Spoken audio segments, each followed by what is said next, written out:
नमस्कार मित्रों, मैं हूं एडवोकेट ब्रिजेश यादव। आपके अपने यूट्यूब चैनल ब्रिज एलएलबी पर आप सभी लोगों का तहे दिल से बहुत बहुत स्वागत करता हूं। दोस्तों, लोन डिफॉल्ट के मामले में, लोन डिफॉल्ट के केस में कई बार ये देखा जाता है कि बैंक एनबीएफसी, लोन कंपनियां लोन के डिफॉल्टर, लोन के बोरोवर के ऊपर कंप्लेंट और केस मुकदमा दर्ज करवा देती है मजिस्ट्रेट कोर्ट में। दोस्तों, यदि ईसीएस डिफॉल्ट का मामला है तो ऐसे में सेक्शन 25 पासा एक्ट 2007 के तहत कंप्लेंट केस मुकदमा दर्ज करवाती है। यदि चेक बाउंसिंग का मामला है दोस्तों तो ऐसे में 138 ऑफ द एनआई एक्ट 1881 के तहत मजिस्ट्रेट कोर्ट में कंप्लेंट केस मुकदमा दर्ज करवाती है। यदि लोन कंपनी, बैंक एनबीएफसी को ऐसा लगा कि लोन के डिफॉल्टर, लोन के बोरोवर ने लोन कंपनी के साथ में cheating and fraud, criminal breach of trust, विश्वासघात किया है, तो ऐसे में कई बार ये लोन कंपनियां डायरेक्टली सीधे लोन के डिफॉल्टर, लोन के बोरोवर के ऊपर दोस्तों पुलिस स्टेशन में एक एप्लीकेशन देकर उनके ऊपर एफआईआर भी दर्ज करवा देती है, या फिर डायरेक्टली सीधे कोर्ट के माध्यम से दोस्तों एक प्राइवेट कंप्लेंट फाइल करके केस मुकदमा दर्ज करवा देती है।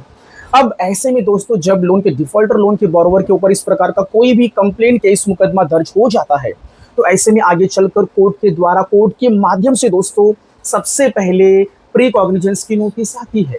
उसके बाद यदि जो लोन का डिफॉल्टर, लोन का बोरोवर है, यदि वो कोर्ट में उपस्थित नहीं होता है तो ऐसे में मामला आगे बढ़ता है दोस्तों, और कोर्ट के द्वारा सम्मन्स भेजा जाता है। सम्मन्स आता है दोस्तों बुलावे की नोटिस, उसके बाद भी नहीं जाता है तो बीडब्ल्यू बेलेबल वारंट की दोस्तों कोर्ट की नोटिस, उसके बाद भी नहीं जाता है तो एनबीडब्ल्यू नॉन बेलेबल वारंट, जिसे अरेस्ट वारंट कहा जाता है, इस प्रकार की नोटिस कोर्ट के द्वारा आती है। अब दोस्तों होता क्या है, कई बार होता क्या है कि अधिकतर जो लोन के डिफॉल्टर, लोन के बोरोवर होते हैं, वो कोर्ट में उपस्थित होकर कोर्ट में अपनी हाजिरी लगाकर दोस्तों जमानत और बेल करवा लेते हैं। और जैसे ही जमानत बेल करवा लेते हैं और घर पे जब आते हैं, उसके बाद इनका लोन रिकवरी एजेंट से कई बार सामना होता है, और लोन रिकवरी एजेंट्स इन्हें ये कहते हैं कि भैया, तुम्हारे खिलाफ में कंप्लेंट, केस मुकदमा दर्ज हुआ, तुमने बेल जमानत करवा ली, बधाई हो, कांग्रेचुलेशन, अब आप केस मुकदमे से फ्री हो गए। आपसे मेरा हम्बल रिक्वेस्ट है कि जो भी आपका अमाउंट बाकी है उसका प्लीज भुगतान, रीपेमेंट करवा दीजिए।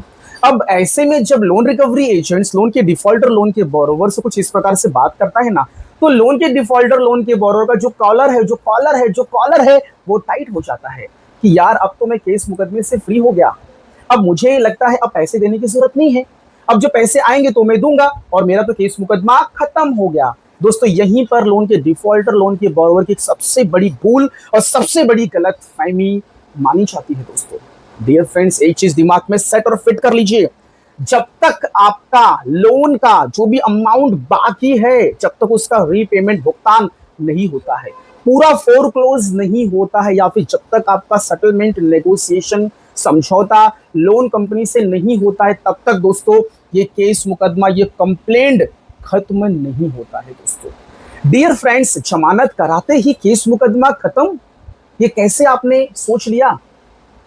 डियर फ्रेंड्स, जैसे ही आप जमानत बेल करवा लेते हैं, उसके बाद कोर्ट कचहरी का जो असली खेल होता है ना दोस्तों, वो चालू होता है। जमानत बेल करवाने के बाद दोस्तों, डियर फ्रेंड्स, तारीख पे तारीख चलती है, जो केस का जो ट्रायल है, जो मुकदमा है दोस्तों, वो चालू हो जाता है। उसके बाद कोर्ट में आपको अगली तारीख पर हाजिर होना पड़ता है। दोस्तों, प्लीडेड गिल्टी और प्लीडेड नॉट गिल्टी, आपको आरोप स्वीकार है या फिर आरोप स्वीकार नहीं है, ये आपसे पूछा जाता है। और अधिकतर लोग मामले में ये कहते हैं कि भैया मुझे ये आरोप स्वीकार नहीं है, उसके बाद ट्रायल चालू हो जाता है। दोस्तों, उसके बाद कंप्लेनेंट का एविडेंस, उसके बाद फिर क्रॉस एग्जामिनेशन, कंप्लेनेंट का चीफ एग्जामिनेशन भी होता है। दोस्तों, उसके बाद जो अक्यूज, जो आरोपी है, वो कोर्ट में पेश होता है, उसका स्टेटमेंट लिया जाता है, उसका बयान लिया जाता है, उसे कहते हैं अक्यूज का स्टेटमेंट। उसके बाद दोस्तों जो आरोपी है उसका एविडेंस, उसके साक्ष्य कोर्ट में प्रस्तुत किए जाते हैं। बहस, आर्गुमेंट्स होते हैं दोस्तों एविडेंस, दस्तावेज के ऊपर। उसके बाद फाइनल आर्गुमेंट्स होता है दोस्तों। उसके बाद फिर लास्ट में जजमेंट आती है। तो मामला, ये ध्यान देना, मामला बेल करवा लिया, मामला खत्म, ऐसा बिल्कुल भी नहीं है दोस्तों। मामला काफी लंबा चलता है, 2 साल, 3 साल, 4 साल, 5 साल। यदि आप अपने मामले में ध्यान नहीं देंगे, तारीख पर नहीं जाएंगे, वकील साहब को खड़ा नहीं करेंगे, तो ऐसे में हो सकता है आगे चलकर आपके खिलाफ में एक्स पार्टे जजमेंट आ जाए। दोस्तों, आपके खिलाफ में एक्स पार्टे ऑर्डर पास हो जाए। कोर्ट आपको इन्फॉर्म करेगी, सूचित करेगी, आपको नोटिस भेजेगी। फिर भी यदि आप कोर्ट में हाजिर नहीं होते, अपने इस ट्रायल के अंदर पार्टिसिपेट नहीं करते दोस्तों, तो ऐसे में आपके खिलाफ में जजमेंट आ सकता है दोस्तों। लेकिन माय डियर फ्रेंड्स, ऐसे में भी आपको डरना घबराना बिल्कुल भी नहीं है। कई बार आपने सुना है कि लोन के डिफॉल्टर, लोन के बोरोवर के खिलाफ में जजमेंट पास हो गया, लोन के डिफॉल्टर, लोन के बोरोवर को इतना जुर्माना भरना पड़ा, लोन के डिफॉल्टर, लोन के बोरोवर को 3 महीने की, 4 महीने की, 6 महीने की जेल हो गई दोस्तों।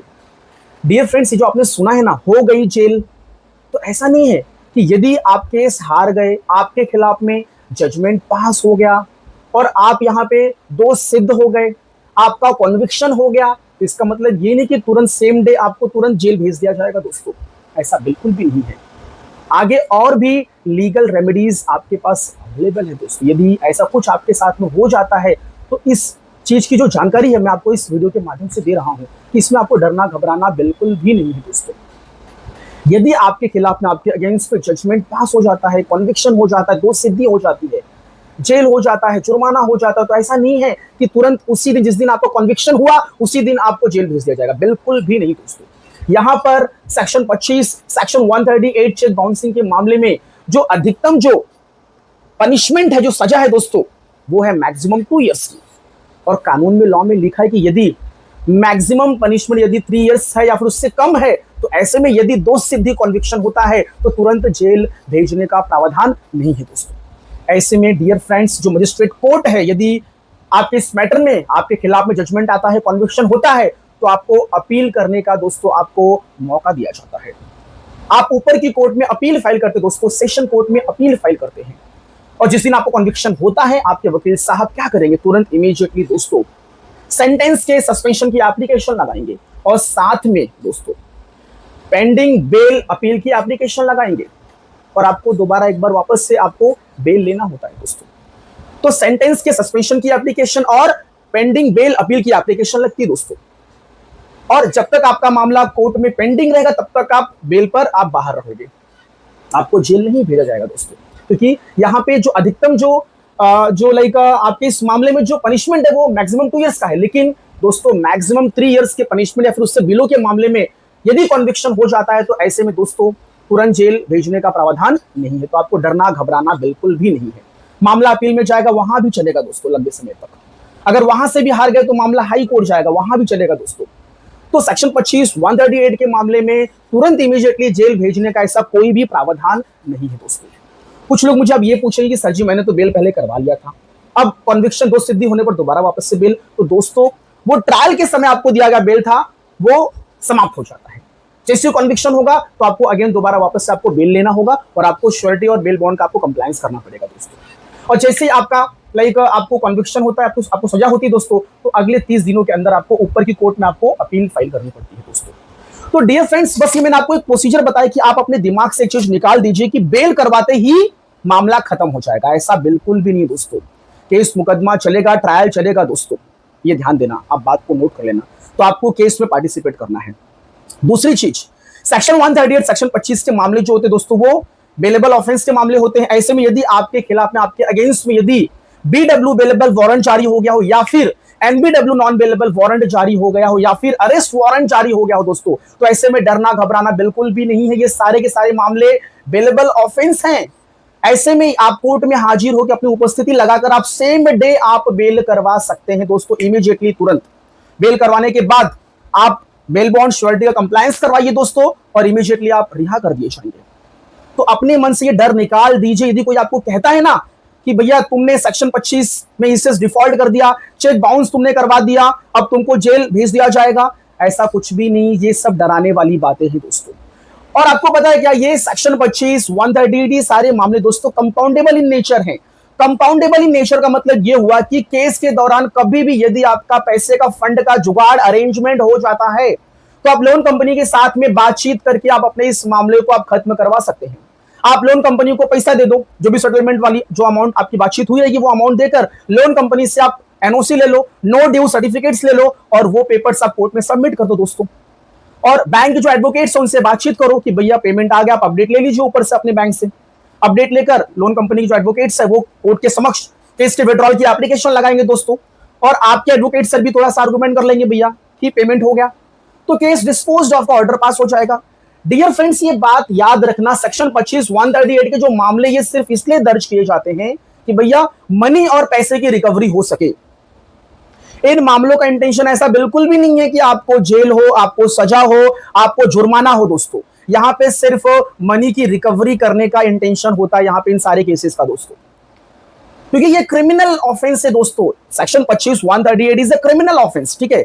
लेकिन यहां पे आपने जो डिफॉल्ट किया है, आपने जो ईएमआई तोड़ी है, ये कोई अपराध नहीं है। लोन डिफॉल्ट करना इज नॉट अ क्राइम दोस्तों, ये एक फाइनेंशियल ट्रांजैक्शन का एक डिस्प्यूट है मेरे दोस्तों।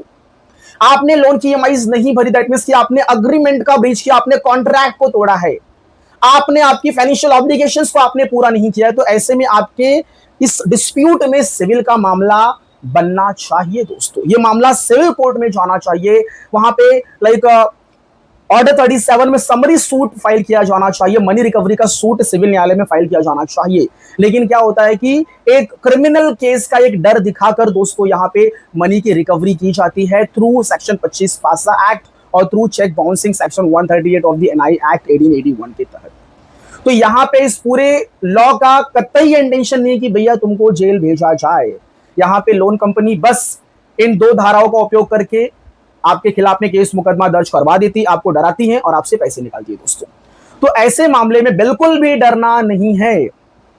यदि कोई भी लोन रिकवरी एजेंट्स आपको डराता है, धमकाता है कि भैया केस मुकदमा हो गया, जेल चले जाओगे, एफआईआर हो जाएगा, ऐसा बिल्कुल भी नहीं है दोस्तों। यदि ऐसा कुछ केस मुकदमा दर्ज हुआ है तो टेंशन बिल्कुल मत लीजिए। आपके इस मामले में एडवोकेट सर को कोर्ट में आप खड़ा करिए, आपके वकील साहब को खड़ा करिए और ऐसे मामले में बेल लीजिए और पूरे केस के ट्रायल के अंदर पार्टिसिपेट करिए। तारीख पर अपने वकील साहब को खड़ा करिए। यदि आपके लिए पॉसिबल नहीं है जा पाना तो आपके लीगल रिप्रेजेंटेशन के लिए आपके एडवोकेट, आपके काउंसिल, आपके अधिवक्ता सर को कोर्ट में खड़ा करिए, वो आपके पक्ष को मजबूती से रखेंगे दोस्तों।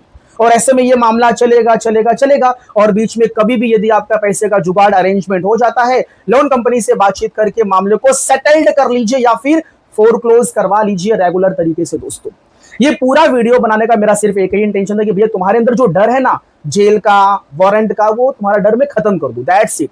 सिर्फ मेरा ये इंटेंशन है। मेरा ये इंटेंशन बिल्कुल भी नहीं कि आप पैसे ना दो दोस्तों। मैं हमेशा से मेरे हर एक वीडियोस में कहता हूं कि विलफुल डिफॉल्टर बिल्कुल मत बनिए। यदि आपके डिफॉल्ट के पीछे जेन्युइन रीजन है तो इन चीजों को एक्सेप्ट किया जाएगा, कोर्ट भी एक्सेप्ट करेगी, हर एक अथॉरिटी एक्सेप्ट करेगी दोस्तों।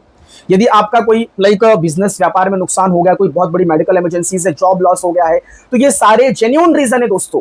यदि इस रीजन से डिफॉल्ट हो रहा है तो ये चीजें एक्सेप्ट की जाएंगी। Even though reserve bank of India ने भी कहा कि भैया यदि किसी लोन के डिफॉल्टर का कोई जेन्युइन डिफॉल्ट है, कोई फाइनेंशियल क्राइसिस है, फाइनेंशियल हार्डशिप है, तो ऐसे में थोड़ी बहुत उनको रिलीफ दी जानी चाहिए।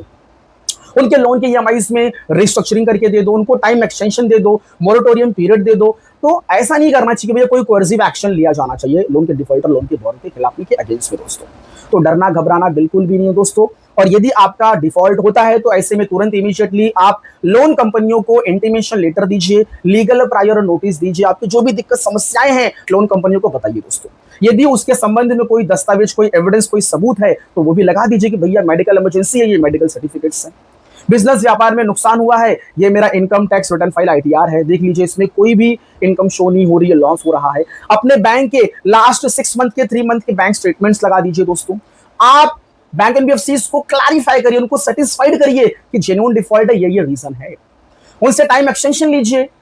यदि लोन काफी पुराना हो चुका है तो सेटलमेंट करने के लिए चाहिए दोस्तों, ओटीएस का लेटर दीजिए उनको। लोन रिकवरी एजेंट्स आपको हैरेसमेंट करते, परेशान करते, डराते, धमकाते, घर पे होम विजिट्स करते हैं, तो ये सारी चीजों को फेस मत करिए, झेलिए मत, इनके खिलाफ में एक्शन लीजिए। रिजर्व बैंक ऑफ इंडिया ने क्लियर कट कहा है कि भैया हार्ड रिकवरी, कोर्सिव रिकवरी ये पूरी तरीके से इलीगल है, गैर कानूनी है। ऑनरेबल सुप्रीम कोर्ट ने अपने बहुत सारी लैंडमार्क जजमेंट्स में भी कहा कि इस प्रकार का कोर्सिव एक्शन, हार्ड रिकवरी, व्यक्ति को परेशान करना, दिन भर में 100 कॉल्स करना, गाली गलौज करना, डराना, धमकाना, घर पे होम विजिट्स करना या फिर एम्प्लॉयमेंट के प्लेस पर विजिट करना और उनके कलीग्स, उनके एचआर, उनके बॉस के सामने व्यक्ति की इंसल्ट करना, डेफिमेशन करना, मानहानि करना, ये सबका सब गैर कानूनी है दोस्तों। लोन के डिफॉल्टर, लोन के बोरो के कॉन्टैक्ट लिस्ट में एक्सेस करके, हैक करके उनके नंबर्स पर रैंडमली कॉल करना और सबको यह बताना कि यह व्यक्ति लोन का डिफॉल्टर है, इस व्यक्ति ने लोन ले लिया, ये लोन नहीं भर रहा है, तो इस प्रकार से दोस्तों आपकी पर्सनल जानकारी को किसी और के साथ में साझा करना दोस्तों ये पूरी तरीके से गैर कानूनी और इनलीगल है। तो ऐसे चीजों में दोस्तों आपको शांत नहीं बैठना, आपको आपके जो भी राइट्स हैं, आपके जो अधिकार हैं, उनका प्रयोग करना है। आपको इन लोन रिकवरी एजेंट्स के खिलाफ में एक्शन लेना है। आपको इनके अगेंस्ट में तुरंत इमीडिएटली आपको कंप्लेंट फाइल करना है। दोस्तों यदि आपको बहुत ज्यादा हैरेस कर रहे हैं तो तुरंत इमीडिएटली 100 नंबर 112 पे कॉल करिए, पुलिस को बुलाइए। दोस्तों इनके खिलाफ में आपकी जो भी बैंक के जीआरओ ग्रीवेंस रिड्रेसल ऑफिसर के पास कंप्लेंट करिए। दोस्तों 30 दिन का वेट करिए। यदि कोई वहां से समाधान नहीं मिलता है तो ऐसे में आगे चलकर आप reserve bank of India, Lokpal ombudsman में कंप्लेंट फाइल करिए। दोस्तों इनकी हार्ड रिकवरी, इनके कोर्सिव रिकवरी का शिकार मत बनिए। दोस्तों इस बात को नोट कर लीजिए। यदि आपके मामले में कोई कानूनी कार्रवाई चल रही है, आपको सेक्शन 25 का लीगल नोटिस आ रहा है, सेक्शन 138 का लीगल नोटिस आ रहा है, आर्बिट्रेशन की नोटिस आ रही है, BNS 318, 3160 नोटिस आ रही है, तुम्हारे खिलाफ में क्रिमिनल कंप्लेंट केस मुकदमा दर्ज करवा देंगे, इस बात की लीगल नोटिस आ रही है, तो इस प्रकार की लीगल नोटिस को हल्के में मत लीजिए, लाइटली में मत लीजिए। इन प्रकार की नोटिस का जवाब, रिप्लाई अपने एडवोकेट के माध्यम से, नियम कानून से दीजिए। दोस्तों आपके जवाब रिप्लाई में लीगल लैंग्वेज, कानूनी भाषा का प्रयोग करिए, सुप्रीम कोर्ट के जजमेंट्स लगाइए। दोस्तों लीगल नोटिस के ईच एंड एवरी पैरा का रिप्लाई नियम कानून से दीजिए। उनके नोटिस में जो भी डिफेक्ट है, जो भी वीक पॉइंट्स है, उनको निकाल कर उसमें मजबूती से आपका पक्ष रखिए। दोस्तों नोटिस का जवाब रिप्लाई नहीं देंगे तो भैया विलफुल डिफॉल्टर माने जाओगे कि ये व्यक्ति जानबूझकर इंटेंशनली पैसे नहीं देना चाह रहा है, भाग रहा है, मोबाइल नंबर बंद है, एड्रेस चेंज है, कोई रिस्पॉन्स नहीं, कोई रिप्लाई नहीं आपकी तरफ से, तो लोन कंपनी क्या सोचेगी? ये तो यही सोचेगी ना भैया ये विलफुल डिफॉल्टर इंटेंशनल डिफॉल्ट है। तो विलफुल डिफॉल्टर इंटेंशनल डिफॉल्ट मत करिए, कंपनी को कोऑर्डिनेट करिए, कम्युनिकेट करिए, बातचीत करिए, अपनी प्रॉब्लम बताइए और सेटलमेंट के लिए जाइए यदि रेगुलर क्लोज नहीं करना चाहते हैं तो। इस बात को नोट करिए दोस्तों। सो डियर फ्रेंड्स, ये ओवरऑल मैंने पूरा आपको प्रोसेस बता दिया कि भैया डरना घबराना नहीं है, चीजों को थोड़ा सा आप हैंडल करना सीखिए, डर के भागिए मत। ओके, यदि आपको कोई भी लीगल हेल्प या फिर गाइडेंस की जरूरत रहेगी दोस्तों तो मुझे आप याद करिए, आपसे कनेक्ट हो जाऊंगा। थैंक यू सो मच, धन्यवाद, जय हिंद, जय भारत।